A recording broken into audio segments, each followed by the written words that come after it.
मामला छोड़ विधान क्षेत्र का है। ग्राम पंचायत भी धनाऊ है, पंचायत समिति भी धनाऊ है और धनाऊ के अंदर मात्र नाम 3 या 4 सैनिक ही है। उसमें से हाल ही हमें 20-25 दिन हुआ है जिन्होंने वीर गति प्राप्त करी। डाऊराम प्रजापत जो सेना के अंदर वो ऑन ड्यूटी में थे और उनकी नेचुरल डेथ हुई और उसको लेकर आज इस परिवार के यहाँ डालूराम का निवास और डालूराम का घर, सैनिक का जो आप घर देख रहे हो जो कैसा है दोस्तों, मैं आपके इस वीडियो के माध्यम से जो मैं आपको सब इसमें दिखवा दिया है, ऐसा ही घर है और ऐसा ही इनका जो ये दिख रहा है, ये सामने आपके तस्वीर के सामने साफ सुथरा दिख रहा है। और मात्र 7-8 जनों के परिवार में एक ही सैनिक जो जिन्होंने वीर गति प्राप्त कर ली और 2 साल पहला उन्होंने विवाह और शादी हुई थी। उसके बाद में वो पोस्टेड उनकी थी वहाँ रेस के अंदर, वो हरियाणा अम्बाला के अंदर, जहाँ मेडल भी जीता इन्होंने। और उसके बाद में इनकी तबीयत अचानक कोई ख़राब हुई और उसको टाइफाइड बताया डॉक्टरों ने और उसके वजह से उनको वीर गति प्राप्त हो गई। तो आज इस विषय को लेकर इनके घर पे, इनके निवास पे ग्रामीणों एवं समाज के जो प्रमुख लोगों ने और प्रमुख समाज के हमारे मुख्य और परिवार के लोगों ने जो ये मुख्य इनकी मांगे हैं और क्या मांगे हैं उसके बारे में सारा जिक्र करेंगे।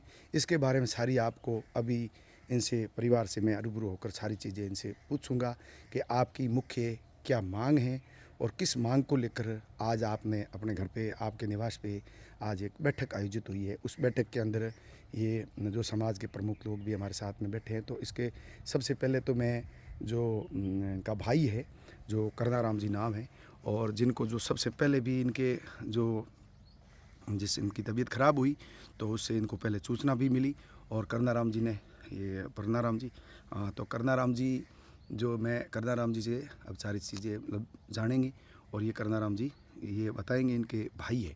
करनाराम जी आप बताइए जो आपके शहीद भाई डाऊराम के बारे में जो ये जो क्या मांगे आपकी मुख्य मांग है शहीद का दर्जा मिलना चाहिए। हाँ बताइए। और ये फौजी भूमिहीन है, इसको भूमि दी जाए जी। और गांव के क्षेत्र में 3-4 ही भारतीय सैनिक हैं, उसमें से एक सैनिक देश को समर्पित हो गया। इसके लिए इसको शहीद का दर्जा मिलना चाहिए और भी जो भी लाभ होता है, जो भी इनके बूढ़े माँ बाप को वो लाभ, सब लाभ मिलना चाहिए। और सरकारी अनुरोध के अनुसार सरकारी विद्यालय भी इसके नाम से होना चाहिए और गौरव पथ में नाम शहीद का डाऊ भाई का रहना चाहिए और पत्नी को भी सरकारी नौकरी मिलनी चाहिए और बूढ़े माँ बाप को जो भी सरकारी लाभ होता है वो पूरा लाभ मिलना चाहिए। ये हमारी मांग यही है। इसकी प्रतिमाएँ जो भी मुख्य मार्ग पर और मुख्य सड़क पर बनी रहे और लंबे टाइम तक पीढ़ी दर पीढ़ी इसको याद करता रहे, ये हमारी मुख्य मांग है। मेन प्रतिमा है जो भी मुख्य सड़क पर बनाई जाए।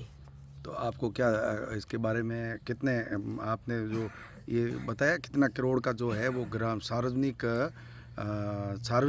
निर्माण के लिए जो 2 करोड़ का बजट सार्वजनिक निर्माण के लिए दिया जाए।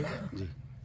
अच्छा, सार्वजनिक निर्माण का लिए 2 करोड़ का बजट दिया जाए, उसमें ये पंच संचालन हो, स्कूल हो और इस धनाऊ के चौराहे पे इसकी स्मृति चिन्ह है। हाँ, ऐसा मिलना चाहिए 2 करोड़ का बजट। इसलिए इसकी जो भी सुविधा वो पूरी सुविधा मिलनी चाहिए। शहीद के दर्जे में जो भी इस हिसाब से आती है वो पूरी सुविधा मिलनी चाहिए। अच्छा जी। हाँ। तो क्या आपने जब जिस समय जहाँ आप गए थे वहाँ क्या परिस्थिति में थे आपके भाई साहब? बहुत क्रिटिकल सीरियस स्थिति में था और मेरे जाने के बाद नहीं तो मेरे से बात हुई है, वो बहुत नाजुक स्थिति में आईसीयू में ही एडमिट था। 7-8 दिन पास में रहने के बाद में भी कुछ अच्छा नहीं हुआ, फिर यह देश को वीर गति प्राप्त हो गया। आपसे कब जाने के बाद में उनसे बात हुई क्या? बात नहीं हुई। नहीं हुई और वो आखिर में वीर गति प्राप्त हुई। अच्छा, फिर उसके बाद में अब सेना से आपको क्या आश्वासन मिला है अभी? अब सेना को अभी तक तो कुछ आश्वासन मिला नहीं है जी। बात ये है। कौन आए थे आपके साथ में? हमारे सूबेदार साहब वगैरह आए थे और कागजी कार्रवाई बोल रहे हैं कि चल रही है कागजी कार्रवाई। हाँ। अभी तक कुछ हुआ नहीं है, चल रही है, बता रहे हैं। अच्छा, तो उन्होंने क्या आश्वासन दिया आपको? आश्वासन ये दिया कि हो जाएंगे, जब जो भी सेना की तरफ से लाभ मिलता है वो मिल जाएगा, ये बताया है।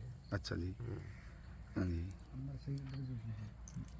अब देखिए दोस्तों, इनके हगा भाई है जो करनाराम जी, तो उन्होंने मांग रखी है कि जो शहीद के कोठे से तमाम प्रकार की जो सरकारी योजनाओं का लाभ हमारे परिवार को मिले, ये मांग इन्होंने रखी। अभी मैं अब इससे हमारे साथ में और भी समाज के गणमान्य हैं और इसके परिवार के जो पिताजी है, तो अब हम पिताजी से बात करेंगे।